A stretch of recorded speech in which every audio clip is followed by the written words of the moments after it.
यदि कोई व्यक्ति आपका पैसा खाकर चले गया हो, रुपया नहीं दे रहा हो, बहुत प्रयास कर लिया आपने, कोई अपने मकान पर अपनी जमीन पर कब्जा कर कर बैठा है, छोड़ नहीं रहा है, तो महाराज बड़ के पत्ते के ऊपर, बड़ के पेड़ के नीचे बालू का शिवलिंग बनाकर उसका पूजन करिए। यदि अदालत में कोई कार्रवाई चल रही है और केस नहीं निपट रहा, तो वही शिवलिंग पर बड़ के पेड़ के नीचे जो आपने बड़ के पत्ते के ऊपर शिवलिंग का निर्माण करा है बटकेश्वर महादेव का, उनके ऊपर दही चढ़ा दीजिए। उस दही को चम्मच में धीरे से निकाल कर ले आइए, रुमाल पर उस दही को लगाकर अदालत में जेब में रखकर लेकर चले जाइए, विजय आप ही की होगी। महाराज बटकेश्वर महादेव जीवन का सुख प्रदान करने वाले। और बहुत ध्यान दीजिए, जिसको चर्म रोग हो जाता है, चमड़ी कहीं खुजाल चलने लगती है या चट्टे पड़ जाते हैं काले काले, तो उसको बड़ के पेड़ के नीचे, बट वृक्ष के नीचे शंकर भगवान की आराधना करना चाहिए। शिव जी का अभिषेक पूजन करे, अभिषेक पूजन कर कर बड़ के पत्ते शंकर भगवान को समर्पित कर कर उन्हीं पत्तों को ले जाकर नदी में शिव जी के साथ विसर्जन करे। उन पत्तों को अपने अंग पर, कंधों पर, मस्तक पर, हस्त कमल में रखकर जिस सरोवर में, जिस पानी में शिव जी का विसर्जन किया है, उसी में उस पत्ते को रखकर स्नान कर लीजिए। 3 बार बटकेश्वर महादेव का स्नान कर लेने पर चर्म लोग जो चट्टे पड़ जाते हैं वो समाप्त हो जाते हैं। हमारा 1 रुपए कमाओ, 1.25 रुपए खर्च होता हो, पैसा हाथ में नहीं दिखता हो, तो शिव महापुराण में बड़ा सुंदर वर्णन किया गया। से दीप महत्वता, घर में 2 दिए हमेशा रखना चाहिए, घी का दिया हो चाहे तेल का दिया। ज्यादा से ज्यादा दियों को बदलना नहीं चाहिए। जैसे मालूम पड़े आज ये वाला दिया लगा दिया, फिर 15 दिन चला उसको फेंक दिया, दूसरा दिया लगा दिया। शास्त्र कहता है, शिव महापुराण कहती है, जिसके घर में दिया एक लेता है और वही दिए में निरंतर बत्ती लगती रहती है, तो उसके घर में संपदा की वृद्धि होती रहती है। दिया ज्यादा नहीं लगता, संपदा। बेलपत्री के पेड़ के नीचे सोमवार के दिन किसी ब्राह्मण को, यदि या ब्राह्मण के बालक को खीर का भोजन करा दिया जाए, और यदि ये भी नहीं करा सके तो सोमवार की सोमवार शाम के समय अगर बेलपत्र के पेड़ के नीचे घी का दिया लगाकर आए, 5 सोमवार लगाकर आइए, अपने आप लक्ष्मी में बरकत बनना चालू हो जाती है, संपदा बनना चालू हो जाती है। क्यों? रुद्राक्ष का वृक्ष भगवान शंकर के नयन अश्रु से बना है, और बेलपत्री का वृक्ष माता पार्वती के नयन अश्रु से। इसलिए बेलपत्री के पेड़ के नीचे शाम को दिया लगाने से लक्ष्मी की प्राप्ति होती है। व्यापार नहीं चलता तो लक्ष्मी आती है, कहीं पैसा डूब गया तो लक्ष्मी प्राप्त होती है। हजारों लाखों गुना पुण्य बेलपत्री के पेड़ के नीचे की मिट्टी का शिवलिंग बनाकर पूजन करने से प्राप्त हो जाता है। हजारों लाखों गुना पुण्य। जिस लड़का लड़की का विवाह नहीं होता, बेलपत्री के पेड़ के नीचे शिवलिंग का निर्माण कर कर, उसका पूजन कर कर, आराधना कर कर, घी का दिया लगाकर शंकर भगवान के शिवलिंग का विसर्जन शाम के समय करे। एक घी का दिया मंदिर से विसर्जन के बाद आकर फिर बेलपत्री के पेड़ के नीचे लगाए, और बेलपत्री के पेड़ के नीचे लगाकर 7 परिक्रमा बेलपत्री के पेड़ की कर ले। झोली पसार कर प्रणाम करके बेलपत्री के पेड़ के नीचे की मिट्टी को सिर पर लगा ले और चले जाए। 3 से 4 महीने के अंदर उसका विवाह पक्का हो जाता है। हमारा ये साधारण नहीं है। लक्ष्मी तू इसके नीचे निवास कर, इस बेलपत्र के नीचे तेरा निवास है। सब्सक्राइब करें हमारे चैनल मनोकामना पूर्ति उपाय को, बेल आइकन दबाएं ताकि आप अपडेटेड रहें हमारी हर एक वीडियो से। पहले भी कथाओं में करा है, कैसी भी रोग हो, कैसी भी बीमारी हो, बस निवेदन इतना है, अगर ज्यादा बीमारी घेर कर रखी है, 1 लोटा पानी, कलश में जल, थोड़ा दूध, और जो व्यक्ति बीमार है उसका वस्त्र उस लोटे को छूला, एक बेलपत्र उसमें पटक दो, और शंकर भगवान पर, शिवलिंग पर, कोई भी शिवलिंग जो मंदिर में हो, चाहे वो गुप्तेश्वर शिवलिंग हो, कुबेरेश्वर हो, माहेश्वर हो, बटकेश्वर हो, पिपलेश्वर हो, नर्मदेश्वर हो, सोमेश्वर हो, नागेश्वर हो, धनेश्वर हो, हरीश्वर हो, कोई भी शिवलिंग जो आपके नजदीक में हो, जो मंदिर आपके पास में है, 1 लोटा पानी ले जाकर जो बीमार है उसके नाम से नाम और गोत्र बोलकर शंकर को समर्पित कर दो। महाराज मुझे पूर्ण विश्वास है मेरे शिव पर, आराम लग जाएगा। लगभग आधा घंटा, 1 घंटा, 2 घंटा। शंकर को 12 महीने शिवरात्रि आती है, हर महीने शिवरात्रि आती है। किसी भी महीने की शिवरात्रि को यमुना का जल और गंगा का जल दोनों एक साथ जब चढ़ाते हैं तो मनुष्य की मनोकामना 3 महीने के अंदर पूरी हो जाती है महाराज, 3 माह। इसलिए आज भी लोग मानसी गंगा के तट पर जो चकलेश्वर महादेव हैं उनको जल चढ़ाने के लिए यमुना जी का जल कावड़ में भर कर ले जाते हैं। कावड़ में कहां लेकर जाते हैं? चकलेश्वर महादेव पर। यमुना मथुरा से जल गोवर्धन लेकर जाते हैं चकलेश्वर महादेव पर। चकलेश्वर महादेव यमुना का जल लेकर जाते हैं। शास्त्र कहता है मानसी गंगा के तट पर गिरि गोवर्धन जी की परिक्रमा में जो मानसी गंगा पड़ती है, मानसी गंगा के तट पर चकलेश्वर महादेव विराजमान है। यमुना जी का जल भरकर जो प्रदोष के दिन चकलेश्वर महादेव को 3 बेलपत्र, 1 शमी का पत्र उसमें कलश में डालकर 7 चावल के दाने उसमें डालकर, जिस व्यक्ति से पैसा लेना हो वो नहीं दे रहा हो, रुपया अड़ गया हो, कहीं व्यापार में डूब गया हो, धन नहीं आ रहा हो, वो जल जो शंकर जी को चकलेश्वर महादेव को समर्पित कर देता है, उसका धन गया हुआ 6 महीने के अंदर उसके पास वापस प्राप्त हो जाता है। चकलेश्वर महादेव। मैं फिर निवेदन करूंगा, जीवन में अगर दुख है, तकलीफ है,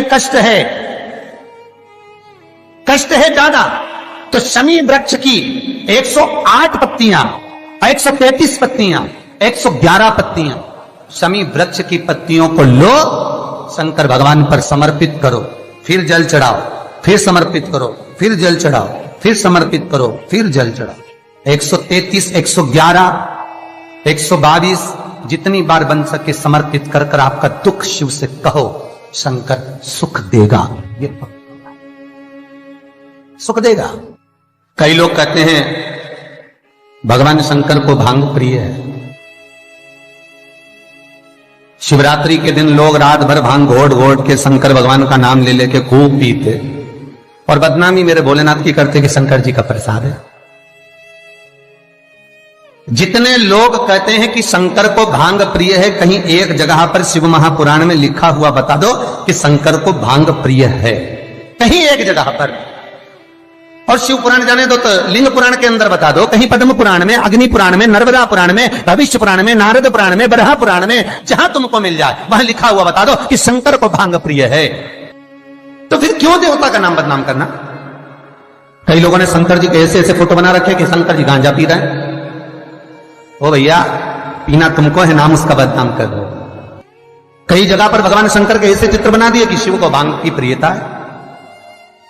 बेलपत्र यदि लक्ष्मी प्रदान कर रहा है, बेलपत्र यदि आपको संपदा प्रदान कर रहा है, तो शमी पत्र आपको वैभव प्रदान कर रहा है। शमी पत्र आपके जीवन में सुख का अनुभव करा रहा है। शमी पत्र आपके जीवन में अटके हुए काम को सिद्ध करा रहा है। वैभव, कार्य सिद्धि, सुख, ये शमी पत्र प्रदान करता है। इसीलिए बेलपत्र तो केवल भगवान शंकर को चढ़ती है, बेलपत्र गणेश जी को चढ़ती है, देवी को बेलपत्र, और शमी पत्र एक ऐसा पत्र होता है, 33 कोटि देवता शमी पत्र को पाने के लिए, 33 कोटि देवता शमी पत्र के सुख का आनंद पाते हैं। ऐसा 33 कोटि देवता। शमी का पौधा कब भगवान शंकर के शरीर से प्रकट हुआ? बेलपत्री का पौधा तो माता पार्वती के नैन अश्रु से प्रकट हुआ, रुद्राक्ष का पौधा भगवान शंकर के नैन अश्रु से प्रकट हुआ, और शमी का जो पौधा है वो उमा और महेश। जब माता पार्वती का एक अवतार हुआ था, उमा अवतार, जब माता पार्वती उमा अवतार लेकर प्रकटी थी, तब भगवान शंकर महेश्वर बनकर प्रकटे थे। और उमा और महेश्वर का जब मिलन हुआ, और मिलन होने पर दोनों की दृष्टि एक जगह पर पड़ी, पड़ने पर एक पौधा उत्पन्न हुआ, वो शमी का पौधा है महाराज। शिव महापुराण में वर्णन करा, स्वयं शंकर से, स्वयं शंकर भी सम्मुख में है। और अगर शिवलिंग की आप आराधना कर रहे हो, भगवान शंकर की अगर आप आराधना कर रहे हो, तो शिवलिंग की महत्वता पूर्णता में होगी महाराज। क्यों? शंकर मिलने आएंगे तो अकेले हैं, और शिवलिंग की आप आराधना कर रहे हो तो ब्रह्मा, विष्णु और महेश, ये तीनों उसी में है। एक शिवलिंग में आपको पहले भी कहा है कि शंकर का शिवलिंग जो होता है, उस शिवलिंग में नीचे का भाग ब्रह्मा है, मध्य का भाग विष्णु है, और ऊपर का भाग शिव है। उस शिवलिंग, उसी शिवलिंग में स्वयं मां जगतजननी जगदम्बा विराजी है, उसी शिवलिंग में गणेश विराजे हैं, उसी शिवलिंग में कार्तिकेय विराजे हैं, उसी शिवलिंग में भगवान शंकर की 5 लड़कियां जया, विषहरा, शामरीवारी, दौतली, देव ये विराजी हैं, उसी शिवलिंग में शंकर भगवान की छोटी लड़की अशोक सुंदरी विराजी है। संपूर्ण परिवार और 33 कोटि देवताओं का जो आराध्य देव है ब्रह्मा विष्णु महेश, वो तीनों शिवलिंग में है। ये पूरे भूमंडल पर, ये पूरी पृथ्वी पर शंकर जी की बड़ी बड़ी मूर्तियां नहीं मिलेंगी मंदिर के अंदर। राम जी की मूर्ति मिलेगी, भगवान कृष्ण की मूर्त मिलेगी, जगदम्बा दुर्गा भवानी की मूर्त मिलेगी, दत्त भगवान की मूर्त मिलेगी, शनि महाराज की मूर्ति मिलेगी, नरसिंह भगवान की मूर्ति मिलेगी, पर भगवान शंकर की कोई मूर्त मंदिर के अंदर नहीं। शंकर का शिवलिंग मंदिर के अंदर मिलेगा। क्यों? क्योंकि शंकर कहते हैं मेरे लिए ब्रह्मा विष्णु सारे देव मेरे अपने हैं, मैं इनको छोड़ नहीं सकता, वो मुझ में रमे। पार्वती मैया कहती है भोलेनाथ में समा। दुनिया के लोग कहते हैं, मेरे पास में अभी कुछ समय पहले नारद जी आए थे, नारद जी ने कहा क्यों उस भंगेड़ी से शादी करते हो, क्यों उस गंजेड़ी से शादी करते हो, तो क्या आप भांग खाते हो, क्या आप भांग खाते हो? शंकर भगवान बोले नहीं पार्वती, दुनिया खाती है, मुझे तो भोग लगाती है, तो तुम कुछ बोलते क्यों नहीं हो कि दुनिया के लोग तुम्हारे सामने भांग रख देते हैं और तुम कुछ बोलते हैं? अरे पार्वती क्या बताऊं, समुद्र मंथन में जब विष निकला, उस विष को मैंने पिया, पीने के बाद मेरे मुख से कुछ बूंदे जमीन पर गिर गईं, कैलाश पर्वत पर बूंदे गिरी, सांप और बिच्छू ने ले ली, कुछ बूंदे जमीन पर गिर गई, जिससे पौधा उत्पन्न हो गया भांग का। कोई दर्शन करने कैलाश पर आ गया, भांग लगी हुई देखी तो काट काट के ले गया, मेरे चरणों में पड़ी थी तो सोचा प्रसाद होगा, ले गया, घोट घोट के मेरे को भी पिलाए, खुद भी पी गया। पर मुझे भांग प्रिय नहीं है पार्वती, मुझे भांग की प्रियता नहीं है पार्वती, मैं क्यों नशा करूंगा? तो पार्वती बोलती है दुनिया के लोग कहते हैं आप तो नशे ले हो। भगवान शंकर बोले हाँ नशा तो करता हूं, पर किसका? राम नाम और कृष्ण नाम का। शंकर जी की कथा कहती है कि भांग घोट के, भांग पीस कर शंकर का श्रृंगार करो। क्यों? क्योंकि शंकर भगवान के कंठ पर जो विष भरा हुआ है, उस विष की तपन बहुत ज्यादा है, उस तपन को भांग का जो लेपन है, भांग का जो श्रृंगार है, वो ठंडक देता है। पर शिव महापुराण की कथा यह नहीं कहती कि तुम घोट घोट के पी जाओ। शंकर भगवान की जो जलाधारी है, बस उस जलाधारी का मुख उत्तर का होना चाहिए। घर में भी अगर शंकर भगवान का शिवलिंग रखते हैं अपन, तो शंकर जी की जो जलाधारी का मुख होता है वो उत्तर का होना चाहिए। भगवान को